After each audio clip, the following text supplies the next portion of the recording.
Hola nuevamente, aquí estoy para explicarles las ecuaciones que relacionan el movimiento parabólico o movimiento de proyectiles. Se sabe que cuando se realiza un disparo de un objeto con una velocidad inicial y un ángulo determinado, ese objeto describe una trayectoria parabólica y cae a cierta distancia y alcanza cierta altura.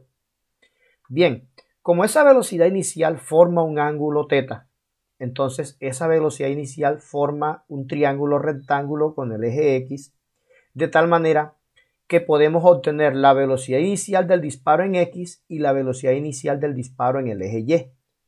La imagen aquí en este caso, el vector azul será la velocidad inicial X y el vector rojo la velocidad inicial Y.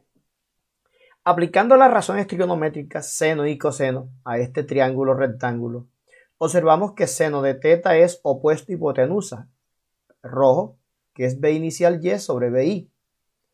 Al hacer el despeje, BI que está dividiendo pasa a multiplicar, nos queda que BI es BI por seno de θ. Entonces, si deseamos conocer la velocidad inicial en el eje Y, debemos multiplicar BI por seno del ángulo, es decir, la magnitud de la velocidad por el seno del ángulo. Y la otra razón trigonométrica coseno, adyacente hipotenusa, la componente azul, BIX sobre BI, BIX es igual a BI por coseno de θ. Como les decía en el video anterior de proyectiles, la velocidad en el eje X permanece invariable. Recuerden que yo les mostraba la imagen en donde el vector horizontal no cambiaba. Entonces, la velocidad inicial X es la misma velocidad X en todo momento. Por eso aquí anoto la ecuación que la velocidad X es BI por coseno de θ. Esa permanece invariable puesto que no hay aceleración en el eje X, siempre y cuando no se tiene en cuenta la fricción con el aire. La velocidad vertical obviamente depende del tiempo transcurrido durante el lanzamiento. Por lo tanto, esa velocidad vertical en el eje Y, esa velocidad final en el eje Y, podemos utilizar esta ecuación de movimiento variado ya conocida por nosotros. Velocidad final igual a V inicial más gravedad por tiempo. Como la gravedad es negativa, utilizamos menos gravedad. Aquí en la ecuación utilizamos ya el signo menos. Entonces, si deseamos conocer la velocidad final en Y en cualquier instante de tiempo, debemos utilizar esta ecuación. Tengamos en cuenta que la velocidad inicial Y es esta roja que aparece aquí, que es la componente, en este caso, el cateto opuesto, que sale con seno, B y Y por seno de θ. ¿Cómo determinar el tiempo que tarda en el aire el cuerpo? Pues utilizando esa misma ecuación, B final igual B inicial en Y menos gravedad por tiempo, y teniendo en cuenta que en el punto más alto de la trayectoria la velocidad final en Y es 0, entonces, y que la velocidad inicial en Y es BI por seno, reemplazando en esa ecuación y teniendo en cuenta que la velocidad final Y es 0, nos quedaría que de aquí obtenemos el tiempo que tarda el cuerpo en alcanzar esa máxima altura, es decir, despejando de aquí, de la ecuación, despejando de esta ecuación el tiempo. Ya les hago aquí el despeje de la ecuación. Si despejamos de allí, B inicial Y que está sumando pasaría a restar. Permítanme copio aquí para ir mostrándoles cómo es el despeje.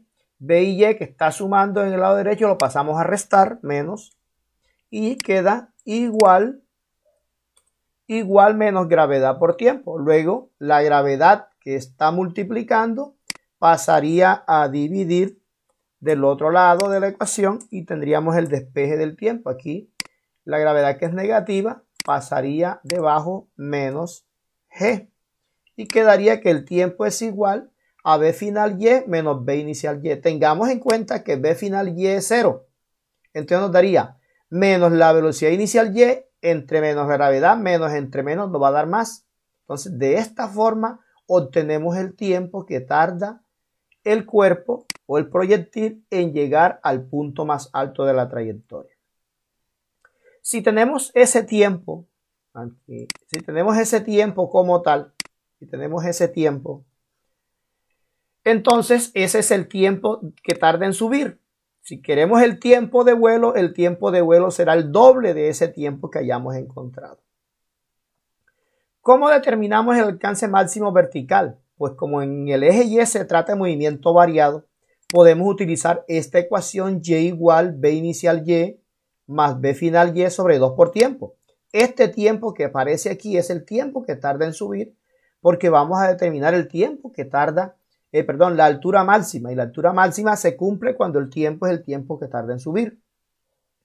Nuevamente tengamos en cuenta que en el punto más alto la velocidad final en Y es 0, por lo tanto aquí en la ecuación la velocidad final en Y será 0 y únicamente reemplazaríamos B inicial Y, lo que nos haya dado, lo multiplicamos por el tiempo y lo dividimos entre 2. De esa forma encontramos la máxima altura alcanzada por el proyectil. El alcance máximo horizontal lo podemos determinar con la ecuación X igual B por T. Como el movimiento en el eje X es constante, es sin aceleración o aceleración cero, entonces la única ecuación que limita el movimiento uniforme o movimiento con velocidad constante es X igual a velocidad por tiempo, donde velocidad aquí es la velocidad en el eje X, BI por coseno. Me refiero a esta velocidad, a esta que está encerradita aquí, BI por coseno. Y el tiempo que hay que usar aquí es justamente el tiempo de vuelo, que será 2 veces el tiempo que tarda en subir. Bien, estas son las ecuaciones o más o menos con qué podemos trabajar en este caso movimientos de proyectiles. Es decir, en el eje Y podemos usar las ecuaciones de movimiento variado todas. Las podemos usar en cualquier momento. Entonces, hasta aquí las ecuaciones o cómo poder calcular el tiempo que tarda en subir, el alcance vertical, el alcance horizontal en un movimiento de proyectiles. Espero que analicen bien las ecuaciones porque en el siguiente video les voy a explicar ya cómo resolver problemas de movimiento variado aplicando estas ecuaciones. Muchas gracias.